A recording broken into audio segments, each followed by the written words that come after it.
3. Libre tierra en la vida real.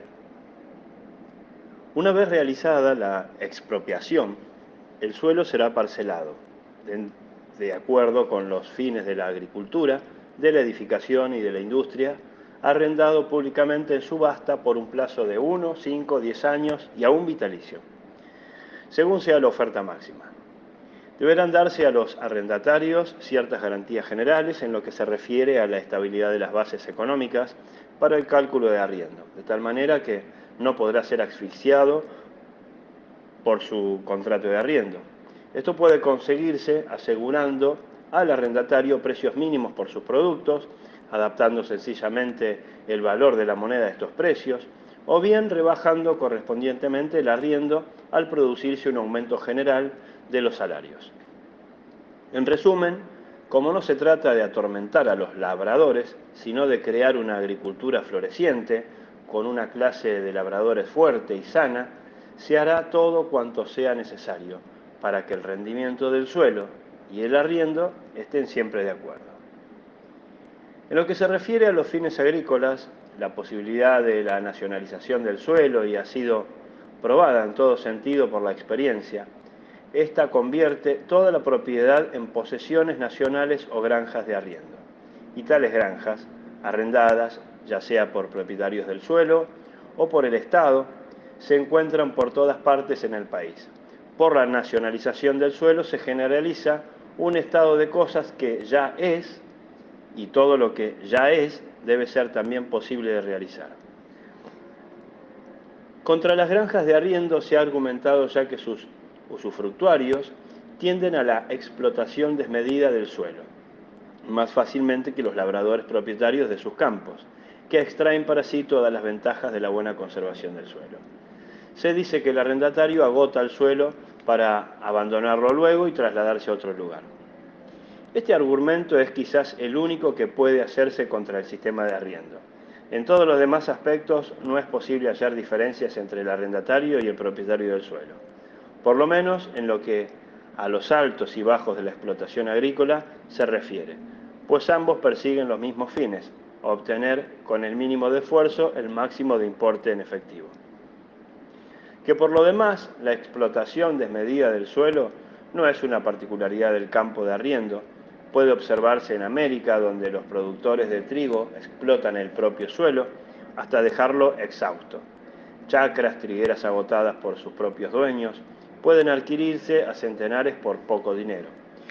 En Prusia, las granjas del Estado pueden ser calificadas de explotaciones ejemplares, y eso que son trabajadas en su totalidad por arrendatarios. Pero también la explotación desmedida por los arrendatarios puede ser fácilmente evitada. Primero, asegurando el campo al arrendatario por contrato de arriendo vitalicio. Segundo, por ciertas cláusulas del contrato que hagan imposible la explotación desmedida. Si la explotación desmedida del suelo es una particularidad de las granjas de arriendo, la culpa recaerá siempre sobre el propietario del suelo, que permite al arrendatario esa explotación desmedida para asegurarse a sí mismo, por lo menos por algunos años, una renta mayor por la cesión del campo. En este caso, el propietario, no el arrendatario, el que realiza la explotación desmedida. Con frecuencia, el propietario no quiere privarse de una buena oportunidad de venta por estar ligado por un contrato a largo plazo y en consecuencia solo acepta arriendos a plazo corto. Y es evidente que en estas condiciones no hallará arrendatarios que trabajen en el campo con vistas a un mejoramiento de la tierra. En consecuencia, la responsabilidad de la explotación desmedida del suelo, en este caso, tampoco recae sobre el sistema de arriendo, sino sobre el de la propiedad privada. Si el propietario no desea el agotamiento del suelo, no tiene más que especificarlo en el contrato de arriendo, al establecerse que el arrendatario está obligado a consumir con una correspondiente cantidad de ganado propio todo el forraje que cosecha. Si el arrendatario no puede vender el heno, la paja ni el estiércol, el suelo de por sí ya está protegido contra toda explotación desmedida. Si además se le da al arrendatario, por el contrato de arriendo, la plena seguridad de que podrá labrar ese campo, si así lo desea, por todo el resto de su vida, acordándole además un derecho de prioridad del arriendo para su viuda o hijos, ya no habrá que temer más a la explotación desmedida. salvo el caso en que el arriendo sea excesivo y no tenga interés en continuar con él. Para este caso sería, sin embargo, suficiente la cláusula de arriendo indicada arriba para evitar la explotación desmedida. Dicha cláusula puede adaptarse a cualquier tipo de explotación, en tal sentido que el arrendatario cuyo campo no se presta para la ganadería, pero sí para la agricultura, se le impone la obligación de restituir al suelo, en forma de abonos artificiales, todas las sales nutricias que le ha quitado por el cultivo de cereales. Por otra parte, hay que mencionar todavía que desde el descubrimiento de los abonos artificiales, la explotación desmedida ya no tiene más la importancia de otras épocas. Cuando solo se conocía la berbechera como medio para la tierra exhausta recuperase paulatinamente su pérdida fertilidad, en aquel entonces se requería toda una generación para rehacer un campo agotado. Hoy, en cambio, por los abonos artificiales se consigue idéntico resultado en brevísimo tiempo. Si se señala como ejemplo pavoroso la explotación arrendataria de Irlanda, hay que hacer recordar las condiciones fundamentalmente distintas que la nacionalización del suelo crea, en el sentido de que por la nacionalización la renta territorial ya no va a parar más a bolsillos de particulares, sino a las arcas del Estado. Y de allí vuelve en alguna forma extensión de impuestos, protección de la maternidad, pensión a las viudas, etc., a favorecer al pueblo.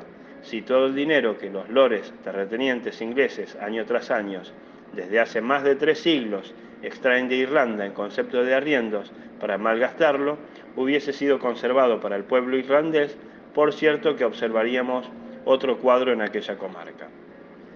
Otros ejemplos, como el MIR ruso de los prados comunales de Alemania, se mencionan como argumentos en contra del arriendo, pero también en ellos existen diferencias fundamentales con la nacionalización del suelo, como el ejemplo irlandés. En el MIR ruso, regularmente cada tantos años, ni bien los fallecimientos o nacimientos ha variado el número de integrantes de la comuna, la tierra se redistribuye, de modo que nadie queda un tiempo más o menos largo en posesión de la misma parcela.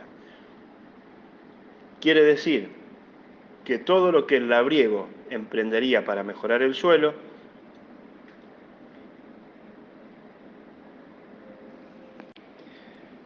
bien es cierto que beneficiaría al MIR.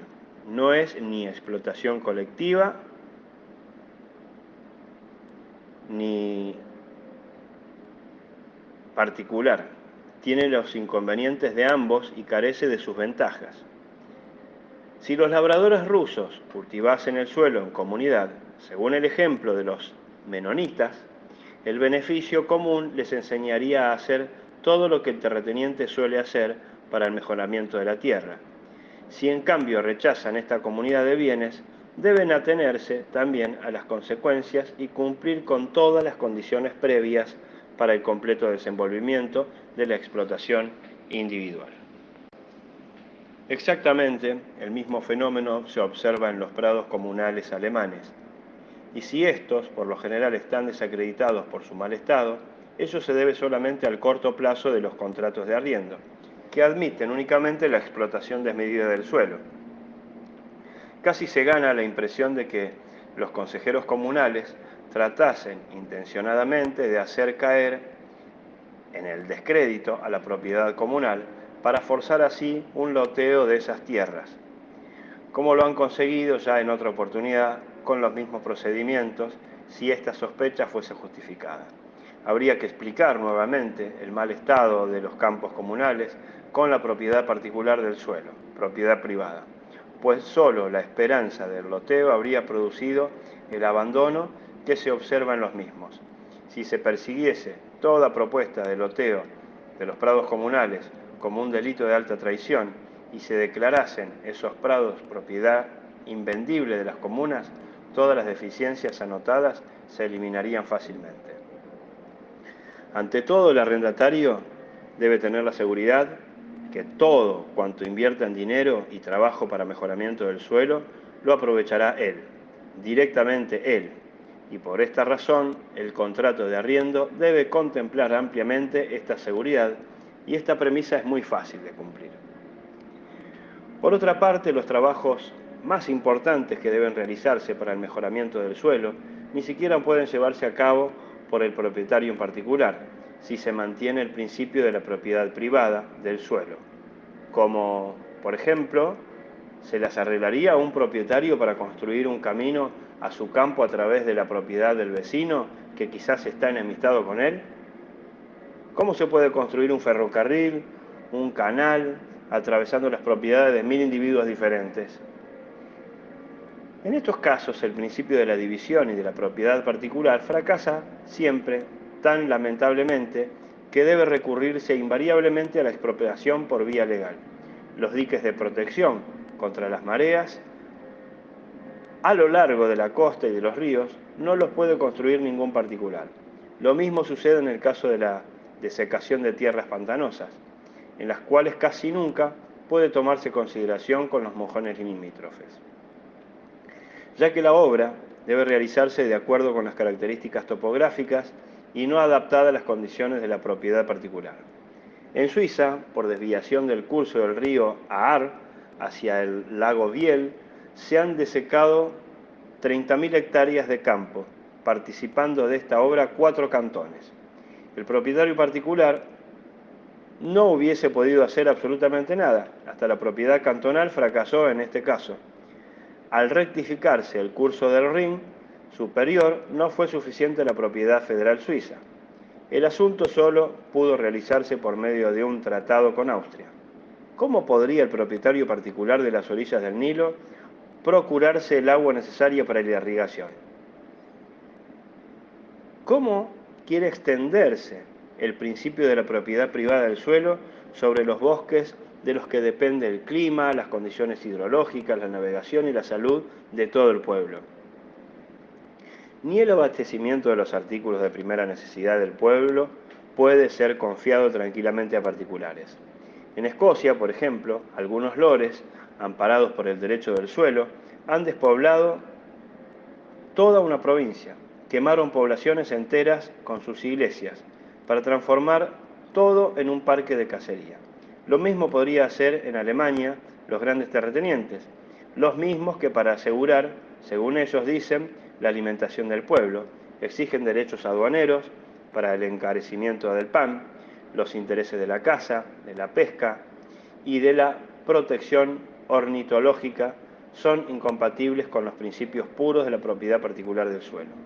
Y lo que ha hecho la propiedad particular en la lucha contra las plagas nacionales, como por ejemplo las langostas, se ha visto claramente en la Argentina. Allí cada propietario se conformaba con echar a los acridios de su campo al de su estimado vecino, con el resultado de que los insectos se reprodujeron hasta el infinito y por 3 años consecutivos destruyeron completamente la cosecha de trigo. Recién cuando el Estado intervino, haciendo caso omiso de la propiedad particular, destruyendo las langostas donde las encontraba, éstas comenzaron a desaparecer. Algo similar sucede en Alemania con todas las plagas nacionales. ¿Qué haría, por ejemplo, un viñador solo ante la plaga de la filoxera? La propiedad privada del suelo fracasa, pues siempre allí donde falla el particular, el provecho propio, y esto sucede casi siempre donde se trata de mejoras o protección del suelo. Más aún, si habríamos de creer en las manifestaciones de los agrarios, habría que declarar en general a la propiedad privada del suelo como fracasada, ya que la llamada crisis de la agricultura, le hace crisis de los rentistas del suelo, según se dice, solo puede combatirse por la injerencia violenta del Estado, por medio de derechos aduaneros. ¿Qué es lo que podría hacer entonces el particular como tal para aliviar esa crisis? La propiedad privada del suelo conduce, pues, forzosamente, por el derecho de sucesión, a la división del dominio o al gravamen hipotecario del suelo. Excepciones solo se producen cuando hay un solo hijo. La división del condominio conduce a esos establecimientos miniatura y con ello a un empobrecimiento general. Las hipotecas sobre campos, en cambio, llevan al propietario del suelo a una dependencia tan estrecha de la moneda los intereses, salarios, fletes e impuestos, que realmente la propiedad privada del suelo ya solo le resta muy poco más que el nombre. Ya no es más propiedad privada del suelo, sino política de la propiedad particular la que hoy tenemos. Supongamos que por uno de esos frecuentes errores cometidos en nuestro sistema monetario, los precios de los productos bajasen fuertemente. ¿Cómo se lo consiguió? Ya una vez con la adopción del patrón oro. Entonces, ¿cómo se les arreglará el labriego para reunir los intereses de su hipoteca? Y si no se pagan esos intereses, ¿a dónde va a parar su patrimonio? ¿De qué otra manera puede protegerse?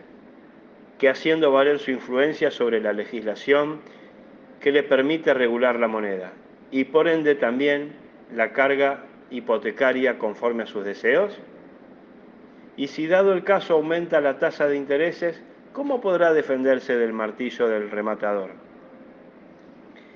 El propietario del suelo debe, pues, aferrarse a la legislación, está obligado a hacer política, tiene que dominar la moneda, los derechos aduaneros, los fletes ferroviarios, de lo contrario está perdido. Más aún, ¿qué sería del propietario del suelo sin el ejército? En cambio, el proletario, que nada tiene, es libre. Si el dominio de los del Partido Amarillo le es más desagradable aún que el de los del Partido Azul, arroja sencillamente sus herramientas en un rincón y emigra con su mujer y sus hijos, cargando al hombro un atado de pañales. El propietario del suelo solo puede hacerlo abandonando su propiedad. Quiere decir que la propiedad privada del suelo necesita de la política para subsistir. Ya por el solo hecho de que ella misma es el fruto de la política, puede afirmarse que la propiedad privada corporiza a la política. ¿Qué política y propiedad privada son una sola cosa? Sin política no hay propiedad privada, y viceversa. Sin propiedad particular del suelo no hay política. Con la nacionalización del suelo, la política, en su esencia, se agota y se liquida. Con la nacionalización del suelo, la agricultura pierde toda relación con la política. Así como hoy, ya los arrendatarios no son afectados por el mecanismo monetario. Los derechos aduaneros, salarios, intereses, tarifas ferroviarias, las plagas nacionales, construcciones de canales, en fin, la alta política, desgraciadamente tan baja, porque en las cláusulas del arriendo ya ha sido calculada la influencia de todos estos factores. Del mismo modo, al nacionalizarse el suelo, el labrador seguirá con un frío glacial en el corazón las discusiones de la Cámara de Representantes. Bien sabe él que toda medida política que influencie la renta del suelo se reflejará en las condiciones del arriendo, si se alzan los derechos aduaneros para proteger a la agricultura. El labrador sabe a su vez que esa protección se la cargarán en la cuenta de un arriendo mayor, en consecuencia no le interesan los derechos aduaneros. Nacionalizando el suelo, se podrán llevar los precios de los productos del suelo sin perjudicar a nadie, a un nivel tal que hasta resultaría beneficioso cultivar un médano, un pedregal, etc. Hasta el mismo cultivo de cereales en macetas podría hacerse factible aritméticamente sin que los cultivadores de tierras fértiles obtuviesen beneficios personales de los precios elevados, pues el monto del arriendo le iría pisando los talones el aumento de la renta del suelo. Recomiendo la investigación de estos fenómenos notabilísimos, consecuencias de la nacionalización del suelo, a los patriotas que se inquietan por el abastecimiento de comestibles de su país en caso de guerra. Con la 10ª parte del dinero obsequiado a los rentistas en forma de derechos aduaneros, se habría podido transformar en Alemania toda la tierra pantanosa, yerma o árida en campos productivos. El monto de los fletes ferroviarios y de los fletes en general, la política de canales y de ferrocarriles, no tienen ya sobre el arrendatario más influencia que sobre cualquier ciudadano en general. Si por una parte la política le asegura ventajas especiales, por la otra se le volverán a esfumar por el aumento del arriendo del suelo. En resumen, con la nacionalización del suelo, la política se le ha hecho indiferente al agricultor. Lo único que aún le atañe en la legislación es el bienestar común. Su política es positiva en lugar de ser personal. Pero política positiva es ciencia aplicada, ya no es más política. Se podría objetar ahora que en caso de que los arrendatarios pudiesen asegurarse contratos de arriendo a largo plazo o vitalicios, siempre podrían ser alcanzados por medidas del Estado lo suficientemente eficaces como para estar tentados de anteponer su provecho particular al bien de la generalidad. Esta objeción es exacta, pero si este hecho se considera un inconveniente, cuanto más recae este reproche sobre el actual sistema de la propiedad privada del suelo, que permite recoger en efectivo el beneficio de las leyes desde el mismo precio de venta del suelo, tal como puede observarse en los precios de los terrenos acrecentados por los derechos aduaneros. Sin embargo, con la nacionalización del suelo, puede eliminarse aún este último sostén de la política. Si el Estado, en caso de arriendos vitalicios, se reserva el derecho de una retasación nacional de los arriendos, que el tiempo en tiempo se realizaría, tal como sucede actualmente, por ejemplo, con la contribución territorial. En los contratos de arriendo, a término, el monto de la retribución ha de ser trazado por el mismo arrendatario por remate público.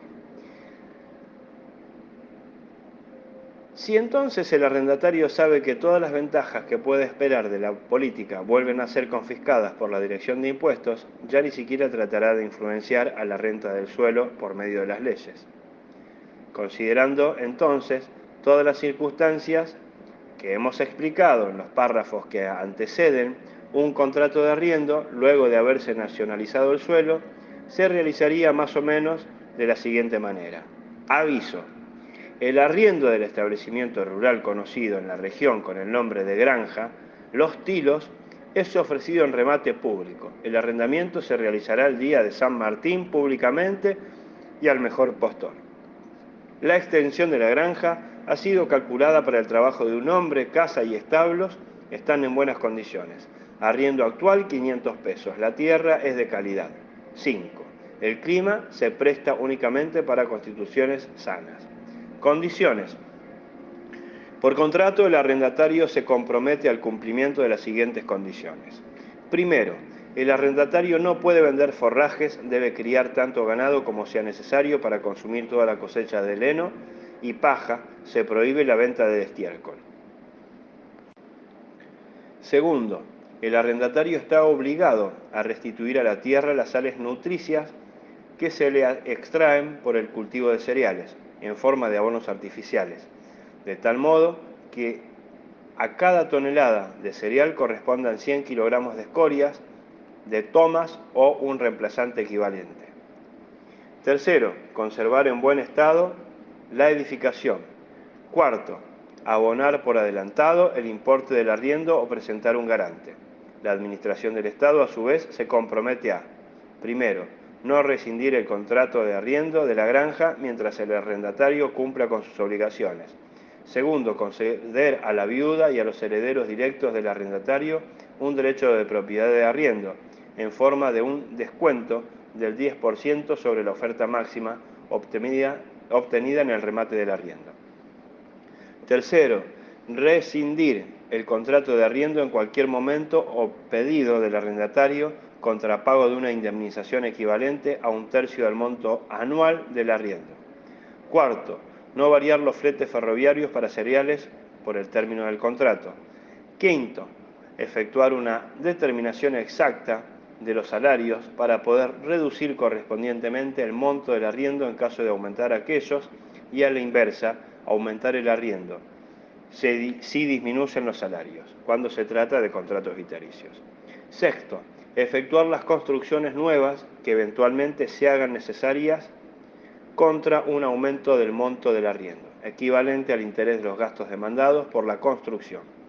Séptimo, asegurar al arrendatario, sin cargo ulterior de primas para el mismo, contra accidente y enfermedad, contra granizo, inundaciones, pestes del ganado, incendio, filoxera, langostas y demás plagas nacionales. Ahora bien, la cuestión decisiva para probar la posibilidad de realizar la nacionalización del suelo es la siguiente. ¿Se hallarán arrendatarios para las condiciones estipuladas más arriba? Supongamos que solo se presenten pocos y que la puja de los interesados durante la subasta del arriendo fuese por lo tanto escasa. ¿Cuál sería la consecuencia? El monto del arriendo sería reducido, no correspondería a la renta territorial esperada y los arrendatarios obtendrían ganancias correspondientes mayores. Muy bien, pero esas ganancias mayores ¿no serían un acicate para aquellos que desean dedicarse a la agricultura, pero que temerosos se contuvieron porque no alcanzaban a apreciar las nuevas condiciones que se presentan y en consecuencia prefirieron que hablara primeramente la práctica? Por lo tanto, no puede dudarse que tras un breve tiempo de experimentación, la afluencia a las subastas de arriendo llevará a este hasta el nivel de la renta territorial real, máxime teniendo en cuenta que el riesgo del arriendo en las nuevas condiciones sería igual a cero y el rendimiento neto del arriendo nunca podrá bajar del término medio de los salarios. El labrador tendría asegurado en todo caso el salario medio por su trabajo y tendría además la ventaja de la libertad, de la independencia y del derecho de libre migración. Es de señalar todavía que en cada zona habría que designar a un agrónomo encargado de velar por el cumplimiento de los contratos de arriendo. Además, anualmente, en cada región, departamento o circuito, se prepararía una lista ilustrada de las granjas cuyo arriendo se subastará y que deberá contener todos los datos que en general deben conocer los arrendatarios sobre las dimensiones y ubicaciones del establecimiento. Clase y precio de los productos cultivables, edificios, arriendo actual, condiciones escolares, climatéricas, casa, vecindario, etc. En síntesis, como no se trata de engañar a los labriegos ni de explotarlos, no se omitirá detalle para informar el arrendatario de las ventajas como también de los inconvenientes de la granja, pudiéndose afirmar que esto último no sucede hoy en día en ningún caso, de parte de los propietarios. Estos solo enuncian las ventajas de las deficiencias, a veces ocultas, como ser, por ejemplo, humedad en la edificación, heladas nocturnas, etc. El arrendatario debe tratar de informarse por su cuenta lo mejor que pueda. Con lo expuesto, creo haber aclarado lo suficiente las condiciones de la nacionalización del suelo con respecto a la agricultura, de tal modo que cualquiera pueda desenvolverse en las situaciones que esta reforma crea en los campos, enunciados sucintamente. La nacionalización del suelo tendría en los campos los siguientes efectos: ninguna renta territorial privada y, en consecuencia, ya no habría crisis de la agricultura, ningún derecho de aduana ni política, ninguna propiedad privada del suelo y, en consecuencia, ningún endeudamiento de los campos, ninguna división de arreglo en casos de herencia, no hay dueños ni siervos, sino igualdad de derechos para todos.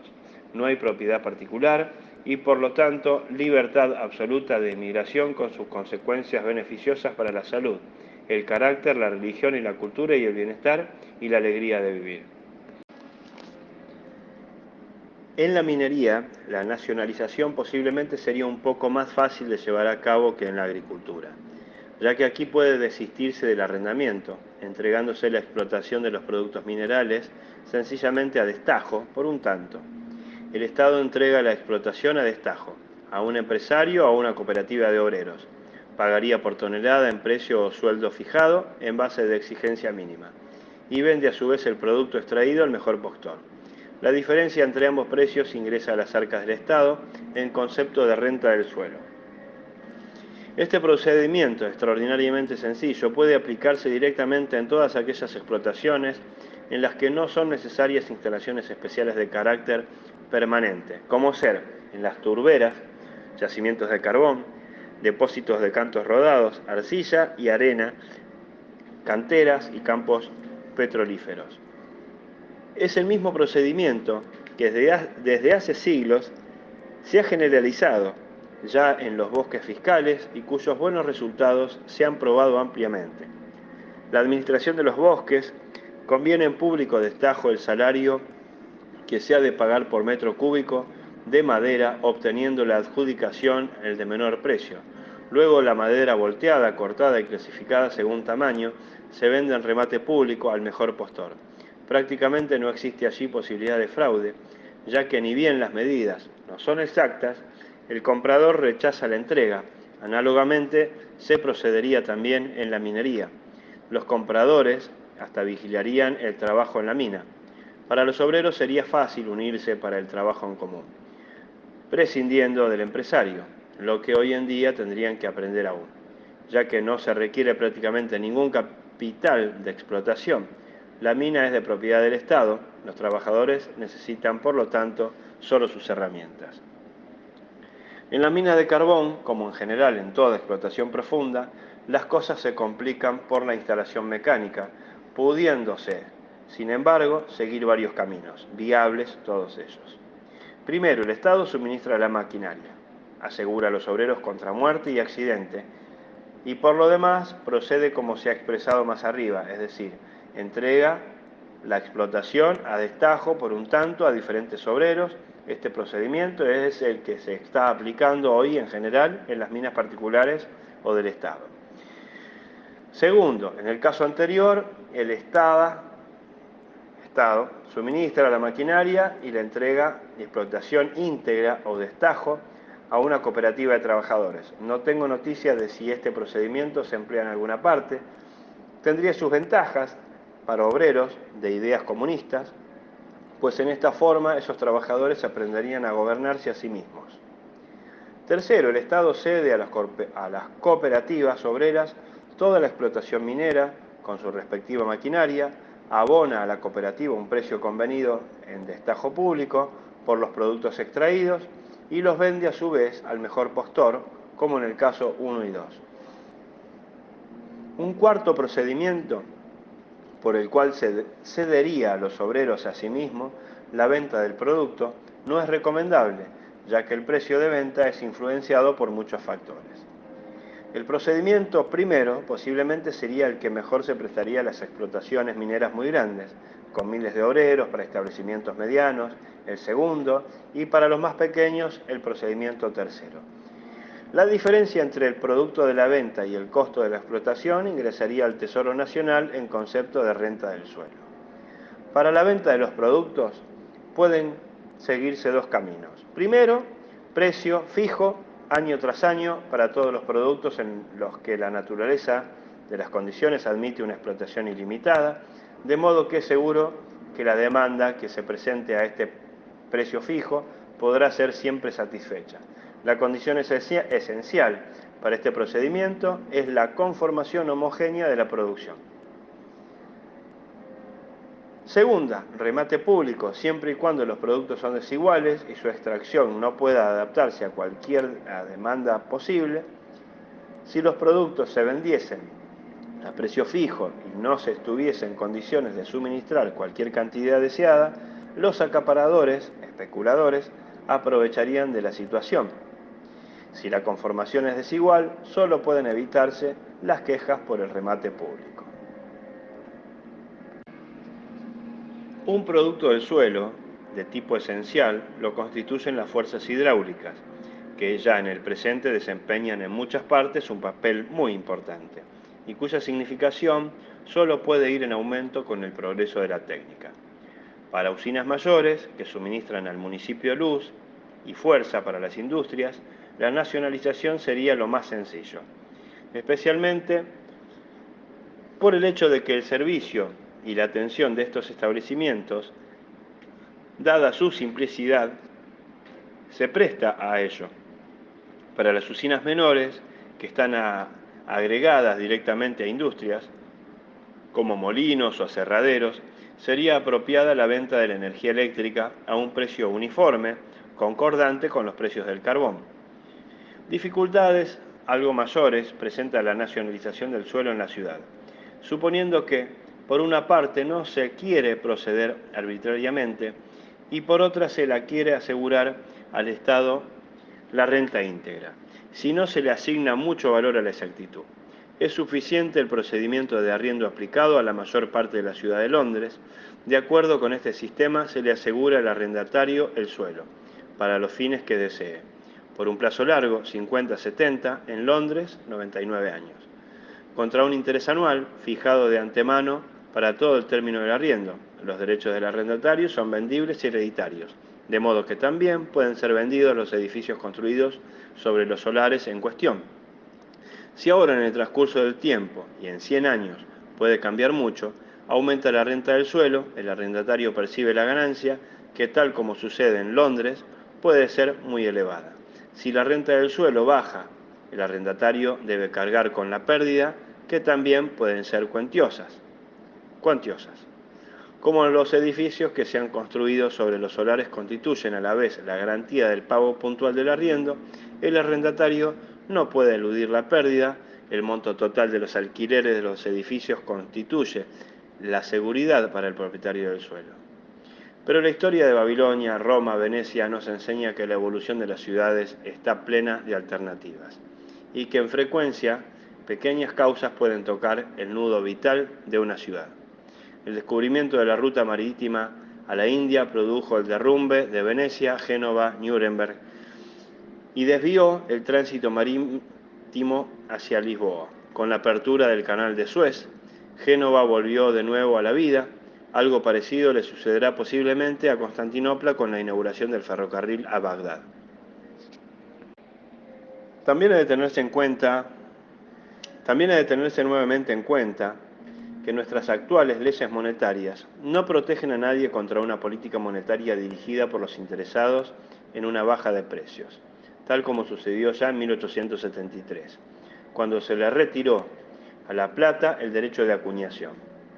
Por lo tanto, hoy por hoy no está excluida legalmente la posibilidad de que mañana, si esa misma gente de aquel entonces lo desea, se le retire también el oro el derecho de libre acuñación, restringiéndose luego la oferta de metal en forma tal que todos los precios bajen en un 50% y la fortuna de los acreedores de particulares y del Estado aumente, a costa de los deudores, en un 100%.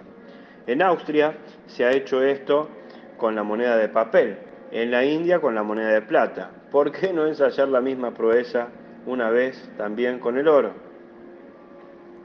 De modo que no existe ninguna garantía que la renta del suelo establecida en el momento del arriendo conserve su nivel durante todo el término del mismo.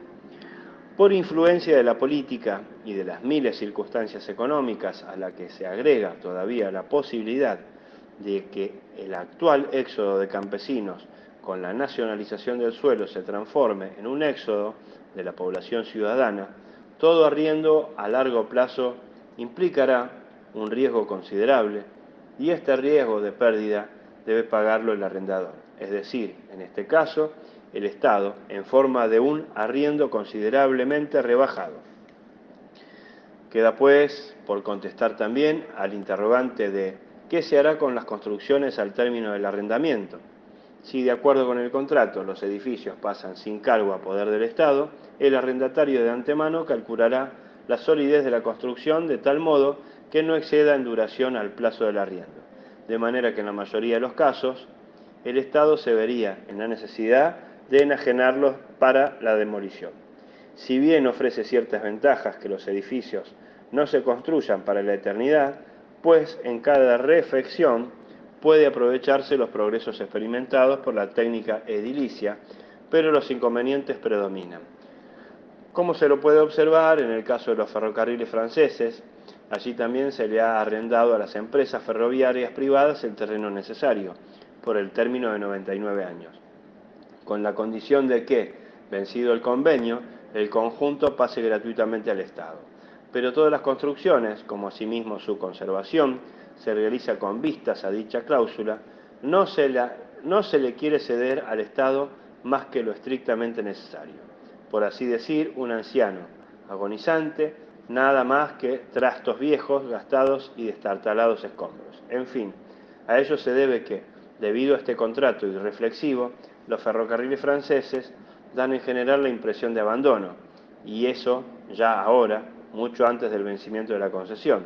Algo parecido sucedería indudablemente si los solares se arrendasen con la condición de que, al término del contrato, la edificación pasase directamente al Estado sin ninguna indemnización. Mejor sería la condición de que las construcciones fuesen trazadas y pagadas por la nación, pero ¿cómo debe efectuarse esta tasación? Se la puede realizar de dos puntos de vista.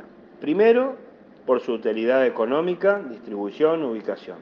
Segundo, por el costo de la construcción. En caso de que, sin considerar la utilidad, se calculara la indemnización sencillamente por el costo de la obra y su estado de conservación, el Estado tendría que adquirir a elevado precio más de un edificio inútil, mal terminado, para luego hacerlo demoler.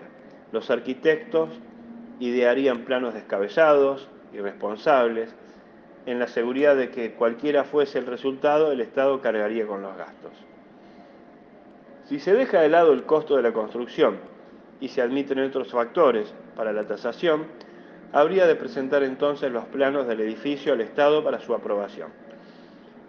Pero este procedimiento conduce otra vez a una burocracia frondosa, a una tutoría, al trabajo negligente. En consecuencia, estimo como más ventajoso el sistema por el cual los solares para construcciones se arrienden por tiempo indeterminado, pero no a una tasa establecida por toda una eternidad, sino a una tasación de la renta del suelo, renovable periódicamente por el Estado, cada 3, 5, 10 años. En esta forma, el riesgo de los constructores, en lo que se refiere al producto del arrendamiento, sería igual a cero, y el Estado embolsaría la renta íntegra, sin tener que ocuparse mayormente de los edificios. La responsabilidad total del mejor aprovechamiento del solar recaería sobre los propios interesados, es decir, sobre los empresarios. Evidentemente, no es posible pretender una exactitud absoluta en la tasación de la renta del suelo y por ende del monto del arriendo. Pero sí se podría hacer siempre el cálculo de tal modo que el empresario no pierda su espíritu de iniciativa por el asunto, ni el Estado vea disminuidos sus ingresos. A fin de poder determinar la renta del suelo en los diferentes barrios urbanos, sería conveniente que el Estado construyera en cada circunscripción una casa de renta propia, de acuerdo con un plano calculado para el alquiler máximo. De los alquileres que ingresen se descontarían el interés de los costos de edificación, mientras haya que pagar interés, los gastos de conservación, las amortizaciones necesarias, el seguro contra incendio, etc. Y el resto representaría la renta normal del suelo que habría que percibir como arrendamiento de todos los demás solares de la misma calle o de igual ubicación. En esta forma tampoco sería posible calcular con exactitud matemática la renta del suelo, ya que muchos factores dependerían del plano de construcción del edificio modelo. Lógicamente, este proyecto habría de ser planeado con mucha atención para que resultara efectivamente un modelo. Pero, como quiera que resulte, no podría haber de parte de los empresarios motivos de queja, ya que las posibles deficiencias de dicho plano solo podrían producir un menor rendimiento en los alquileres. Y esta reducción incidiría directamente sobre la renta territorial de la construcción modelo, para aparecer en un arrendamiento correspondiente menor de todos los solares urbanos. Este procedimiento tendría por consecuencia la estrecha relación entre los beneficios del empresario y la perfecta conservación de los edificios, y la confección de los planos inteligentemente concebidos, pues toda ventaja de sus propiedades frente al edificio modelo los beneficiaría directamente. Finalmente, hay que mencionar aún que la tasa de intereses del capital de construcción, que sirve de base para el cálculo de la proporción de la renta del suelo en el monto del alquiler, es lo más importante en toda la cuestión, y que previamente, es decir, antes de la firma del contrato de arrendamiento, habrá que dejar establecido de acuerdo con qué procedimiento será determinado en cada caso esa tasa de intereses, pues para la renta del suelo es fundamental si al capital de construcción se le calculan los intereses al 4, 3,5 o 3%. Si, por ejemplo, el capital de la construcción en pesos de 200.000, el monto de los alquileres, pesos 20.000, y la tasa de intereses, el 4%, y el interés será pesos 8.000. Y la renta del suelo vale decir el arrendamiento por pagar pesos 12.000. A un 3% solo se deducirían pesos 6.000 del monto de los alquileres, lo que llevaría el arrendamiento a pesos 14.000. Diferencia que, si no se apoya sobre una base sólida establecida por contrato y por lo tanto incontestable, produciría una grita general de protesta. Para la ciudad de Berlín, por ejemplo, la aplicación de una tasa del 3% en un lugar de la del 4% produciría ya en el cálculo del arrendamiento una diferencia de por lo menos 20 millones. Es pues evidente que en este sentido nada se debe dejar librado a la arbitrariedad. En la parte siguiente, dedicada a la libre moneda, trataré a fondo el procedimiento para determinar el interés neto del capital y remito al lector a esos párrafos. Independientemente de ello, propongo, sin embargo, establecer aquí como tasa de intereses para el capital de construcción el término medio del rendimiento de todos los títulos industriales nacionales negociados en la bolsa. Con ello se aseguraría al capital de construcción el rendimiento medio del capital industrial, con lo cual se libraría a la industria de la construcción de todo riesgo, atrayendo hacia esta rama grandes capitales en beneficio directo a los locatarios, pues todo aquel que prefiriese una investigación segura colocaría su dinero en casas que siempre la producirían el rendimiento medio. Esta tasa de intereses, por supuesto, se aplicaría únicamente en el cálculo de la renta territorial de la casa modelo de renta. La casa modelo, de 500 metros cuadrados, cubierto, ha producido en alquileres pesos 10.000. El capital invertido, previas las deducciones usuales, importa pesos 100.000 y la tasa media de intereses de las acciones en la bolsa fue de 3,25%. Luego del alquiler se deducen en concepto de intereses del capital de construcción, restan pues como renta territorial 6.750 pesos. O sea, pesos 6.750 dividido 500 igual pesos 13,50 por metro cuadrado cubierto. En términos generales, sin entrar en las variaciones que solo la experiencia determina, obtendremos como modelo de contrato de arrendamiento entre el Estado y el empresario el siguiente. Primero, el Estado entrega al empresario constructor en arrendamiento hereditario el solar número 12 de la calle San Martín. Segundo, el arrendamiento se calcula de acuerdo con la renta del suelo determinada por la casa modelo situada en la misma calle. Tercero, como renta del suelo de la mencionada casa modelo se considera el alquiler obtenido en remate público de la locación, descontando X% para amortización, conservación y seguros, y lo mismo el interés del capital invertido en construcción. Cuarto, como base del interés para el capital de construcción, se establecerá el rendimiento medio anual de las acciones industriales negociadas en la Bolsa de Comercio. Pie de página. 1. Del pueblo de Tommen, en el Eifel, que tienen especialmente mucho campo comunal, se dice en aquella región de dónde proviene la gente mendiga.